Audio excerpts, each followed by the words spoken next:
CPI నగర శాఖకు నూతన కమిటీని ఏర్పాటు చేశారు. ఈ మేరకు నగర కార్యదర్శిగా ఆకిటి అరుణ్ కుమార్, సహాయ కార్యదర్శిగా రావుల అంజుబాబు ఎన్నికయ్యారు. ఈ సందర్భంగా శుక్రవారం సిపిఐ కార్యాలయంలో సత్కార కార్యక్రమాన్ని నిర్వహించారు. సిపిఐ నేతలు జంగాల అజయ్ కుమార్, మేడా హనుమంతరావు, మాల్యాద్రి, నాసర్జీ, వలి తదితరులు అరుణ్ కుమార్, అంజుబాబుని ఘనంగా సత్కరించి అభినందించారు. అనంతరం వారు మీడియాతో మాట్లాడారు. నగరంలో ప్రజా సమస్యలపై అధ్యయనం చేస్తామని చెప్పారు. ప్రభుత్వ హామీల అమలు చేయని పక్షంలో పోరాటాలు చేస్తామన్నారు. వార్డు స్థాయి నుండి పార్టీని మరింత బలోపేతం చేస్తామన్నారు. మీడియా మిత్రులకి ధన్యవాదాలు.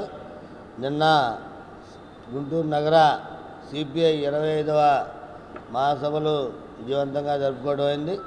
ప్రతినిధుల సభలో మరి నూతన నాయకత్వాన్ని ఎన్నుకొని రాబోయే 3 సంవత్సరాల కోసం మరి కొన్ని కర్తవ్యాలతోటి ఈ నగర సమగ్ర అభివృద్ధి అట్లాగే పార్టీని ముందుకు తీసుకెళ్లడంలో భాగంగా నూతన నాయకత్వాన్ని అట్లాగే నూతన సమితి, నూతన కమిటీని ఎన్నుకోవడం జరిగింది. మరి రాబోయే కాలంలో వాళ్ళందరూ కూడా మరి నగర అభివృద్ధి మీద దృష్టి పెట్టి ప్రజా సమస్యల మీద మరి దృష్టి పెట్టాలని కోరుకుంటూ మరి కార్యదర్శిగా ఆకిటి అరుణ్ కుమార్ గారిని అట్లాగే సహాయ కార్యదర్శిగా రావుల అంజుబాబుని మరి 13 మందితోటి కమిటీని ముగ్గురిని ఆహ్వాన సభ్యులుగా ఎన్నుకోవడం జరిగింది. 53 మందితో పాటు నగరంలోని మరి ఇంకా కూడా కొంతమంది డివిజన్ సెక్రటరీలు వాళ్ళంతా కూడా ఉన్నారు. వాళ్ళందరూ కూడా పనిలో పెట్టుకొని ఈ నగరానికి సంబంధించి మరి రాబోయే కాలంలో బలమైన ఉద్యమానికి మరి ముందుకెళ్తామని అధ్యక్ష టీం అంతా కూడా మంచి ఫలితాల కోసం మరి పనిచేస్తారని తెలియజేస్తా ఉన్నాం. గుంటూరు నగరంలో భారత కమ్యూనిస్ట్ పార్టీ గుంటూరు నగర 25వ మహాసభలో శారదా కాలనీలో ఘనంగా నిర్వహించుకోవడం జరిగింది. ఆ మహాసభల్లో కార్యదర్శిగా ఏకగ్రీవంగా నగర సమితి ఆమోదం తెలిపింది. ఈ గుంటూరు జిల్లాకి అదేవిధంగా ఈ గుంటూరు నగరంలో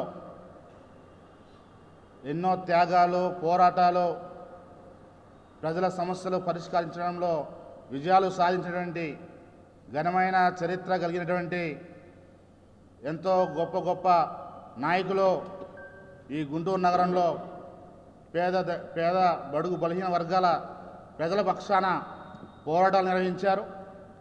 కామ్రేడ్ మల్లయ్యలింగం గారు, అదేవిధంగా కామ్రేడ్ వల్లూరు గంగాధరరావు గారు, కామ్రేడ్ జీవి కృష్ణారావు గారు, అదేవిధంగా కామ్రేడ్ మాలకొండయ్య గారు, అదేవిధంగా గోగినేని సూర్యం గారు, కామ్రేడ్ సుబాని, కామ్రేడ్ రామచంద్రయ్య, జంగాల సీతారామయ్య, ఇట్లా ఎంతోమంది పేదల పక్షాన్ని నిలబడి పోరాటాలు నిర్వహించి వారి అనంతరం ఈరోజు రాష్ట్ర పార్టీ సహాయ కార్యదర్శి కామ్రేడ్ ముప్పాల నాగేశ్వరరావు గారు, అదేవిధంగా కామ్రేడ్ జంగాల అజయ్ కుమార్ గారు, కోట మాలతి గారు అనినిత్యం కార్మికుల పక్షాన, ప్రజల పక్షాన నిలబడుతూ అనేక పోరాటాలు నిర్వహించినటువంటి ఘనమైన చరిత్ర ఈ గుంటూరు నగర పార్టీకి ఉన్నది. దాని వారసత్వంగా బాధ్యతలు స్వీకరించినటువంటి మేము ఈ గుంటూరు నగరంలో ఉన్నటువంటి 57 డివిజన్లలో ప్రజలు ఎదుర్కొంటున్నటువంటి సమస్యలపైన పోరాటాలు నిర్వహిస్తామని చెప్పి తెలియజేస్తా ఉన్నాం.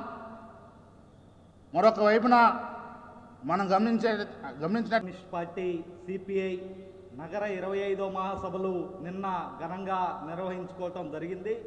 ఆ మహాసభల్లో నూతన నాయకత్వంగా కార్యదర్శిగా ఆకిటి అరుణ్ కుమార్, అలాగే సహాయ కార్యదర్శిగా నన్ను ఎన్నుకున్నందుకు నగర సమితికి విప్లవాభివందనాలు తెలియజేస్తూ ఈ నగర మహాసభలో గుంటూరు నగరానికి సంబంధించి సమగ్ర అభివృద్ధి కోసం అనేకమైన తీర్మానాలని చేయటం జరిగింది.